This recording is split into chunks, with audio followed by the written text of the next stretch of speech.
Congress party की स्थापना एक अंग्रेज ने करी, उसके पोते अभी तक जिंदा है, कल को वो आके कहे कि कांग्रेस पार्टी मेरी है, तो इस चीज से थोड़ी कांग्रेस पार्टी आपकी हो जाएगी।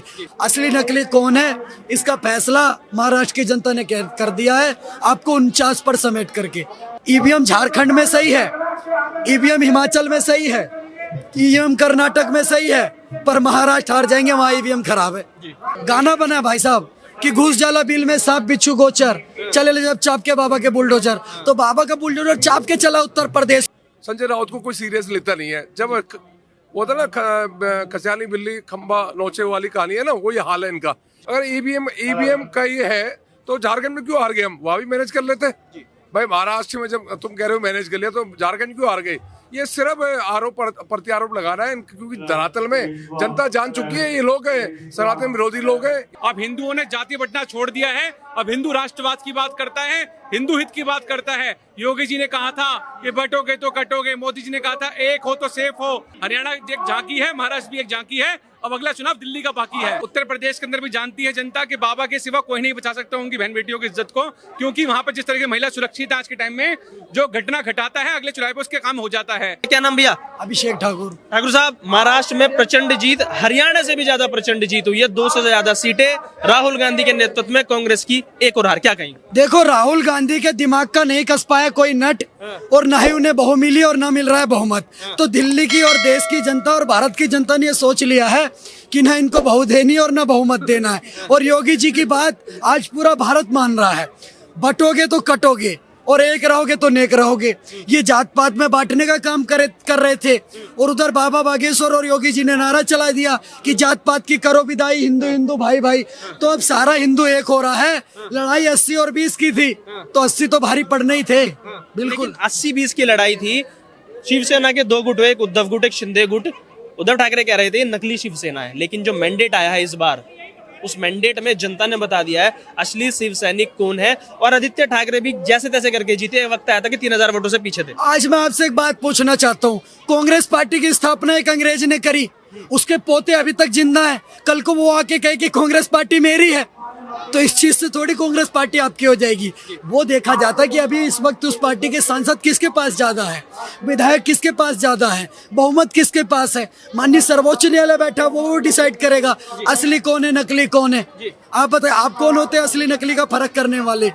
पिता की विरासत में आपको घर मकान तो मिल सकता है, पर सिद्धांत नहीं मिल सकते, वो आपको खुद कमाने पड़ेंगे। बाला साहब ठाकरे हिंदू हृदय सम्राट, वो तो सोनिया गांधी जी का पुरजोर विरोध करते थे।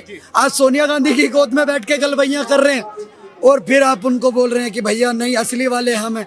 असली नकली कौन है इसका फैसला महाराष्ट्र की जनता ने कर दिया है, आपको 49 पर समेट करके। 50 पे भी नहीं पहुंच पाए। देखो, उद्धव गुट के नेता संजय राउत साहब कह रहे हैं हम इस मैंडेट को स्वीकार नहीं करेंगे, क्योंकि ऐसा मैंडेट आ ही नहीं सकता है महाराष्ट्र में। ये लोकतंत्र की जीत नहीं है, सिर्फ तंत्र की जीत है, उस तंत्र की जिस पर मोदी जी ने और बीजेपी ने कब्जा जमा रखा है। आप एक बात बताइए पत्रकार महोदय, अगर इनको जनता का फैसला मंजूर नहीं, पहली बात तो इनको ये कहना चाहिए कि भैया हमारी पार्टी नकारा पार्टी है, निकम्मी पार्टी है, हम बांटो और राज करो की राजनीति लेकर के आए थे, पर एक रहोगे नेक रहोगे ये बात कर करके हमारा पूरा पोल पट्टी खुल गया। हमें महाराष्ट्र की जनता ने वोट नहीं दिया। आपको ये बोलना चाहिए कि हम इस जनादेश को स्वीकार करते हैं, अगली बार ऐसी गलती नहीं करेंगे जो इस बार करी, पर ये जनता का फैसला स्वीकार नहीं कर रहे। झारखंड में तो इनकी सरकार बन रही है, तो यही जनतंत्र, यही सारा पॉलिटिक्स, यही सिस्टम तो झारखंड में भी है। तो झारखंड से इनको इस्तीफा दे देना चाहिए, मुझे लगता है कि नहीं बनाना चाहिए अपना मुख्यमंत्री। यही ब्लेम गेम की राजनीति चल रही है। अगर मैं एक बात बताता हूँ, अगर मैं बता रहा हूँ, ये लोग तो भाई साहब ये ईवीएम पर सवाल उठाते हैं। ईवीएम झारखंड में सही है, ईवीएम हिमाचल में सही है, ईवीएम कर्नाटक में सही है, पर महाराष्ट्र हार जाएंगे, वहाँ ईवीएम खराब है।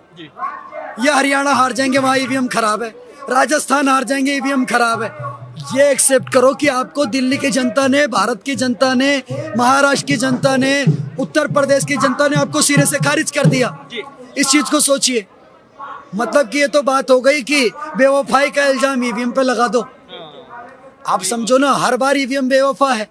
ये बात कब तक आप ईवीएम पे दोष देते रहोगे? इनके लिए एक ही चीज कहना चाहता हूँ कि न मंजिल न रहबर न हक में हवाएं, है कश्ती भी जर्जर, ये कैसा सफर है। देखिए वही बात है ना, आखिरी सवाल आपसे एक और करूंगा कि उत्तर प्रदेश की लगातार बात होती आई है, क्योंकि लोकसभा चुनाव में जैसे मैंडेट आया उसमें लगातार बात होती आई थी। 9 सीटें थी इस बार उपचुनाव में, 9 में से 7 पे बीजेपी जीत गई।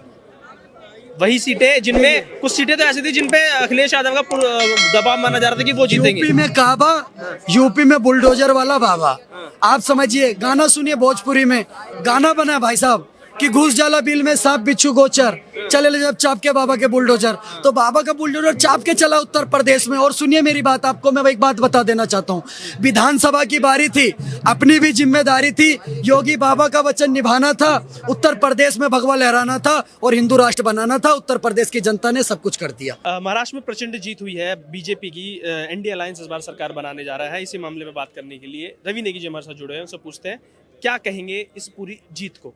महाराष्ट्र में प्रचंड जीत, क्या कहेंगे? पूरी जीत महाराष्ट्र के उन सभी हजारों लाखों करोड़ों कार्यकर्ताओं की है जिन्होंने रात दिन पार्टी का झंडा उठाकर हर बूथ में पहुंचे। और ये जीत उन लोगों की है जो सनातन धर्म को मानते हैं, जीत उन लोगों की है जो मोदी जी के विकास और विकास में विश्वास करते हैं। ये जीत हर जनता की जीत है।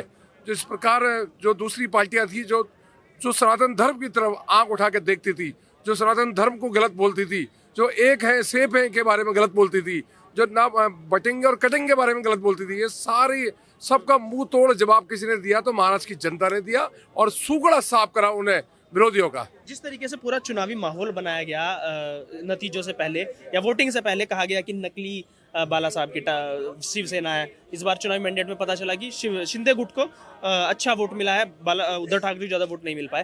तो जनता ने इस बार क्लियर मैंडेट दिया बीजेपी के अलायंस को। संजय राउत कह रहे हैं कि ये लोकतंत्र की जीत नहीं, सिर्फ तंत्र की जीत है, हम इस मैंडेट को नहीं स्वीकार करेंगे। लोकतंत्र की तो जीत है ही, और संजय राउत को कोई सीरियस लेता नहीं है। जब वो था ना कस्याली बिल्ली खंबा नोचे वाली कहानी है ना, वही हाल है इनका।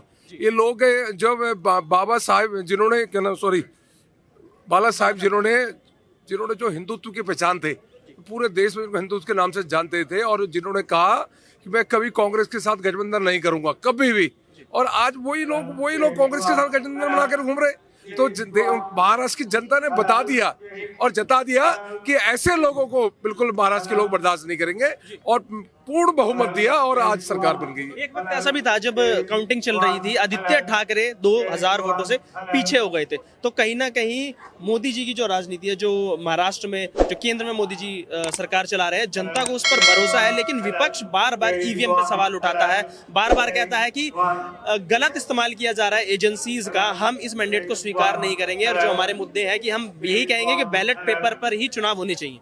अगर ईवीएम का ही है तो झारखंड में क्यों हार गए हम? वहां भी मैनेज कर लेते भाई। महाराष्ट्र में जब तुम कह रहे हो मैनेज कर लिया, तो झारखंड क्यों हार गए?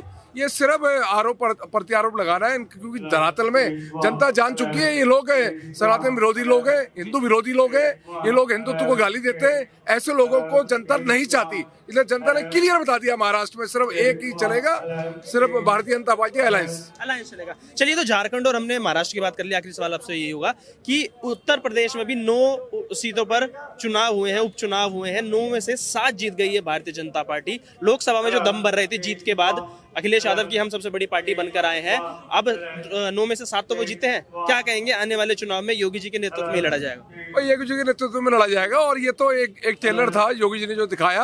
अभी फिल्म बाकी है, फिल्म आएगी, और सब वहाँ के लोगों ने जो पिछली बार की जो गलती थी उस गलती को सुधारा और एक सूत्र में जिताकर बता दिया कि आज भारतीय जनता पार्टी के साथ सब पूरा उत्तर प्रदेश खड़ा है। महाराष्ट्र में, हरियाणा के बाद अब महाराष्ट्र में प्रचंड जीत। विपक्ष ने जो नैरेटिव चलाया था कि बीजेपी विरोधी लहर चल रही है, मोदी जी को कोई स्वीकार नहीं करने वाला, अब जीत हो गई है 200 से ज्यादा सीटें। क्या कहेंगे?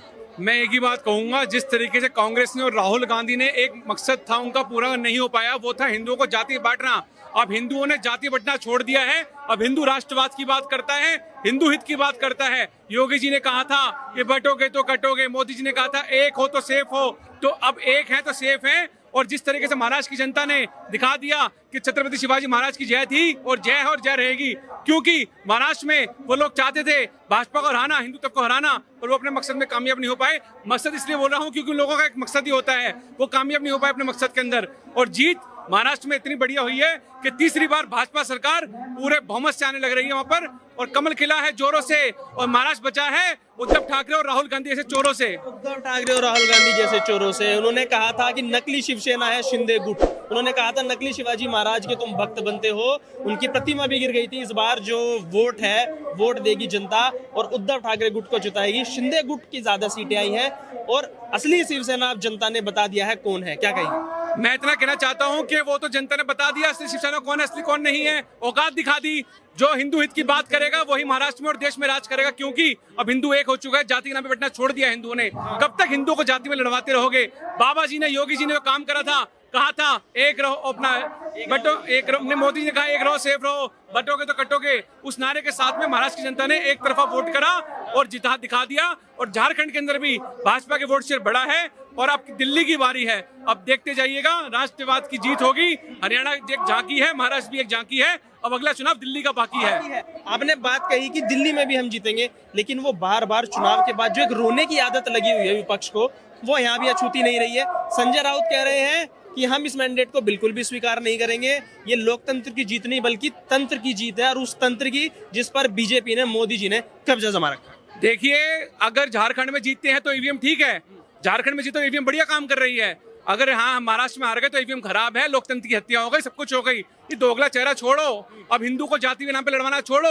अब हिंदू ना बटेगा ना हिंदू कटेगा, अब हिंदू एक रहेगा और सेफ रहेगा। अब सुन लो कान खोल के राहुल गांधी और पूरे विपक्ष के नेता, अब हिंदू बटेगा नहीं कभी भी जीवन के अंदर, अब हिंदू एक रहेगा। वो कह रहे हैं हिंदू एक तो है, लेकिन जो पिछड़ों का अधिकार छीना हुआ है देश के अंदर अगड़ों ने, उन अगड़ों से पिछड़ों को जितना अधिकार दिलाना चाहिए वो हम दिलाएंगे। पीडीए को साथ लेके चलेंगे, उसका अधिकार की हम बात करेंगे। और गाजियाबाद मतलब उत्तर प्रदेश उपचुनाव की भी बात कर लेते हैं, 7 में से 9 सीटें वहां भी जीत गए। अखिलेश यादव दम भर रहे थे, 9 की 9 जीतेंगे। देखिए, उत्तर प्रदेश के अंदर भी जानती है जनता कि बाबा के सिवा कोई नहीं बचा सकता उनकी बहन बेटियों की इज्जत को, क्योंकि वहां पर जिस तरह की महिला सुरक्षित है आज के टाइम में, जो घटना घटाता है अगले चुनाव पे उसके काम हो जाता है। तो वही अब महाराष्ट्र में भी अब बढ़िया तरीके से इलाज होगा उन लोगों का जो हिंदुओं को जाति बांटने की बात कर रहे थे। जो एक अजाज खान नाम का बंदा था, वो कह रहा था मैं ये कर दूंगा वो कर दूंगा, अपने आपको इंस्टाग्राम पे बड़ी वीडियो बना के डाल रहा था। थोड़े दिन पहले अपने आपको इन्फ्लुएंसर बता रहा था। अरे 150 वोट तक नहीं मिले, जमानत जब्त हो गई तेरी। अरे अब हिंदू बटेगा नहीं, अपना हिंदू कटेगा, अब हिंदू एक होगा, लड़ेगा। क्योंकि बागेश्वर धाम ने भी एक आवाज उठा रखी है, अपना हिंदू भाई भाई का नारा लगाकर उन्होंने भी सड़कों पर उतरे हुए हैं, यात्रा कर रहे हैं। तो अब हिंदुओं एक हो और सेफ रहो, इतने कहूंगा।